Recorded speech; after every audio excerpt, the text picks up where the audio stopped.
Hey everybody, and happy Tuesday. So happy Tuesday. I am here to chat all about things, containers, and how to achieve a balance between knowing that they're not necessarily recommended, but oftentimes in moderation can be really necessary to help us get through both the early periods of development, those first fussy 3 months, all the way up to before your babies are walking. And so I just want to take a minute to address any questions that you guys might have and to talk mostly about how we're going to achieve that balance. So the first things first is that yes, bouncers are containers. That's a pretty easy one. But there's things like DockATots, there's things like mamaroos, swings, some of those boppy loungers that we wouldn't necessarily consider to be containers, but a container, to define it, is anything that is going to restrict the natural movement of your baby. So basically anything other than the floor. So I wanted us to learn about this balance, and early on, it's all about intention. So general rule of thumb, as babies get older, we don't want babies spending more than 20 minutes a day in something like a bouncer or an exerciser or anything like that. But early on, I find that a lot of babies in those first 3 months are sleeping in things like DockATots or swings, or babies are napping in their car seats, not necessarily just because mama's going to the grocery store, but because they might have reflux and their baby refuses to sleep flat. Or a lot of us have babies who are not wanting to sleep. Oh, hi, Kim. Oh my goodness, yay. So glad you're here.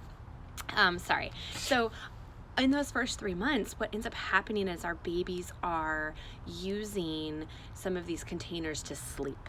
My kid slept in a rock and play before it was banned, although I really needed it. My kid didn't sleep. He needed to be moved. He slept in the car seat. He slept in the rock and play. He never slept in the mamaroo, but he used the mamaroo. And I'm pretty sure that it's because of all of those devices that he got a flat head. He got torticollis, he got plagiocephaly, and I'm a PDPT, and it happened overnight. So what I want to encourage parents to do is to just use these devices intentionally and know what to look for when things might be problematic. So making sure you're watching for a head rotation, that you're watching for a flat spot on the back of their head, and knowing that you really want to be encouraging safe sleep, which is flat in a bassinet, flat on a pack and play, and this allows for natural variety of movement. So the problem with the containers is babies get real snuggled in, which is why they work and why they like them, and they move and they're nice and cocooned in a bucket, and they stay in one position. They cannot move.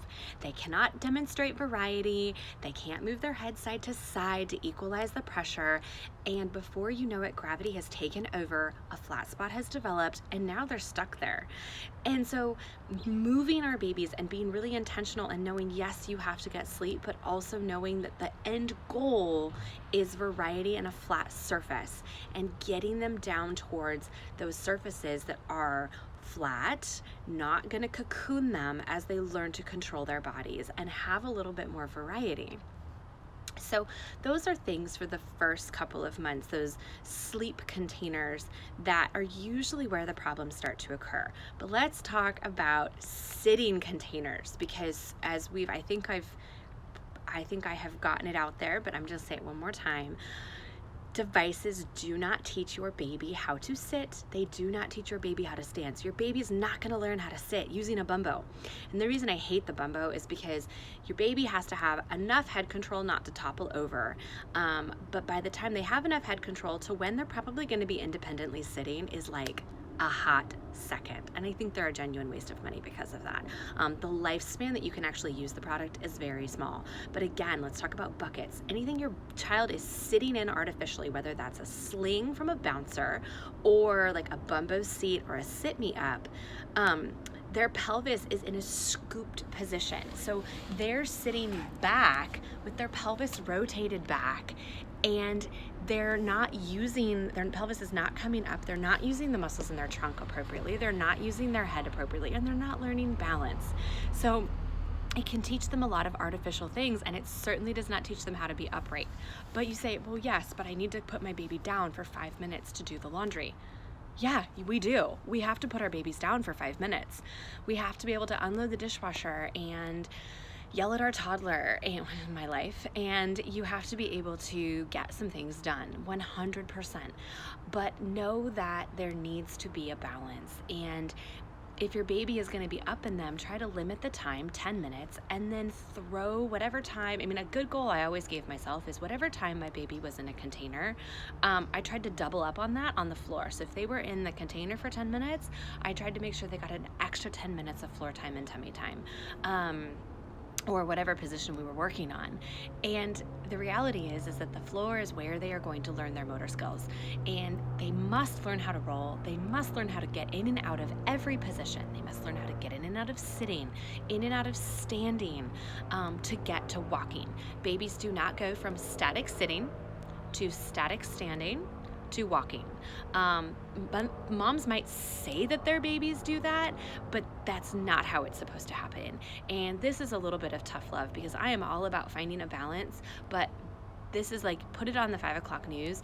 Babies need to crawl on their hands and knees. They need to crawl. The booty scoot is wrong and needs to be addressed, because they're missing out on some vital experiences. And we can talk about that another time. Crawling is a whole different beast. But you really do need to look at making sure that babies get the floor time, because that's where the transitions occur. And those are the hardest skills. So learning is hard, and supporting your baby with the right developmental position at the right time is clutch. So as we move up into standards, standing bouncers, so not the sit and plays, not the bumbos, but the standing bouncers.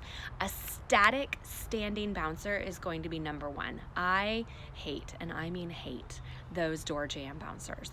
Like the ones that you see at the circus, where you put your kid in and like it throws them up in the air and they're attached to massive trampolines. That's basically what our babies are doing in those door jam bouncers, and they're horrible.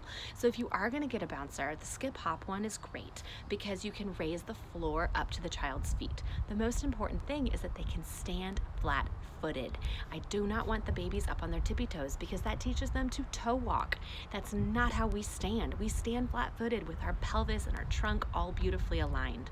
So make sure that their feet are up. You can add a box underneath, a book, bust out your favorite college book or a dictionary, raise that platform. Make sure they can stand on a flat surface. And then that's gonna help up the chain with their alignment. So those static bouncers are great. Again, limiting it to 20 minutes a day-ish, because it's all about balance, and making sure they're getting sufficient floor time. And just to kind of wrap up, I think the number one reason that we get stuck with these containers is because babies really love them. They are easy. And babies know they're easy, and they're smart, and they can be upright and engaged in their world, and they can see, and it makes going backwards to the hard stuff really not incredibly motivating. And so I get a lot of parents whose babies sit perfectly, whose babies stand perfectly, but they can't move in between, and then that ends up leading to motor delay, because again, you cannot go to college with them. And they need to learn how to transition in between positions to gain the balance and the strength that they need for walking. Walking is built on the floor. Walking is not built in standing.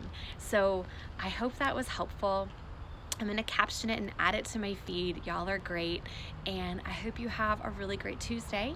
Don't hesitate to ask more questions in the DMs or stories. Share away, because I think that this is information that a lot of parents are missing in making good decisions for their kids, and I hope you have a great rest of your afternoon. Bye-bye.